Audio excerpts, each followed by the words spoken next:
দুর্গাপুরে বেঙ্গল আম্বুজার উর্বশী দুর্গাপুজো 22তম বর্ষে প্রবেশ করেছে, যেখানে এবারের থিম এক টুকরো পাঞ্জাব।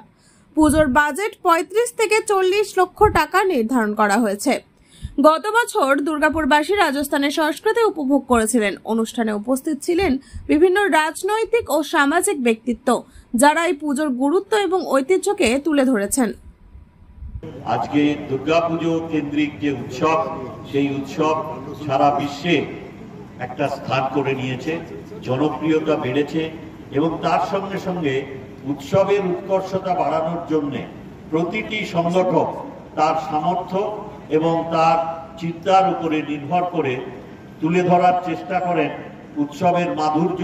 এবং সেখানে আমাদের যে এখানে সাজসজ্জা হয়, যে পরিবেশ তৈরি করা হয় মায়ের আরাধনার জন্যে, সেগুলো অনেকের কাছেই অত্যন্ত চিত্তাকর্ষক হচ্ছে এবং এটার যথার্থতা আছে। কারণ আমরা কোনো রকম জাতি, ধর্ম, বর্ণ, ভাষা, শ্রেণী নির্বিশেষে সকলকে উৎসবে আহ্বান করি। সেই জন্য প্রত্যেকের কাছে আমাদের এই উৎসবকে জনপ্রিয় করে তোলার যে উদ্যোগ এবং নতুন নতুন চিন্তাধারা, সেই তিনজন শ্রেষ্ঠ ক্লাবই হোক বা যারা প্রস্তুত কর্তা আমাদের ক্রীড়া কুশলীদের তৈরি করেন তাদের মাধ্যমেই হোক, সবাই কিন্তু সচেষ্ট থাকে।